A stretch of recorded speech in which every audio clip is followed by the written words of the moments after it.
So I'm currently running a program, it's called the EQ Exclusive, and in it are leaders that are investing in their emotional intelligence development. And one of the topics that we spoke about, and we speak about quite often in leadership development, is diagnosing problems. So we're observing people's behaviors, results, actions, and without conversation, we're trying to diagnose what the problem is. Now, why does this not work? It doesn't work because we're looking at it through our lens rather than looking at it through their lens. And our lens is influenced by our beliefs, our emotions, the way we think, what we value, what our biases and judgments and assumptions are. And essentially, that's our point of view of the world. And so most of the time, we're not going to get that right. We're not going to get the diagnosis right. So what do we need to do? In leadership, we need to dive into what we're calling difficult conversations, because when we see those things, it's generally things we don't want to see. It's things we would put under the poor performance, lack of engagement categories. And we tell ourselves this is going to be difficult. And so perhaps we avoid wanting to step into those conversations, or we step in them ill-prepared to know how to start them well.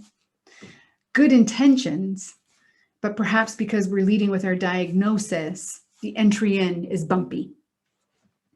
The way to overcome this by growing emotional intelligence skills is to recognize, one, when we're telling ourselves, oh, I know what this is.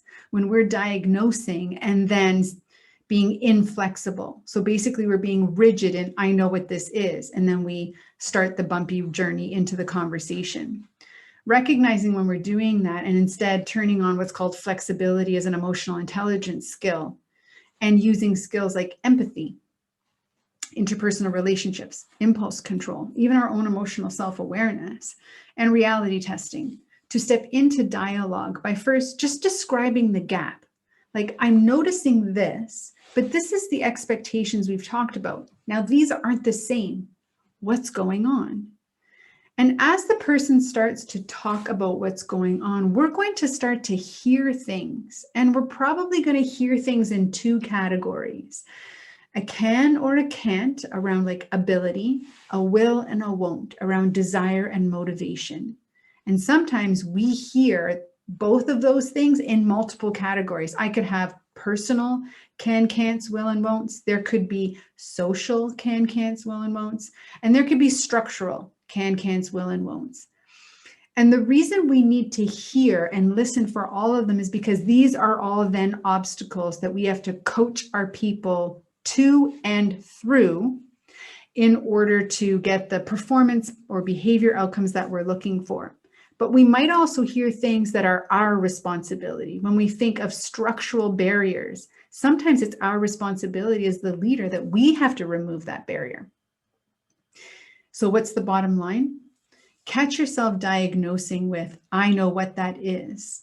Shelf that and step into a conversation simply presenting your observations, your expectations, and asking a question to invite the individual to tell you what's up.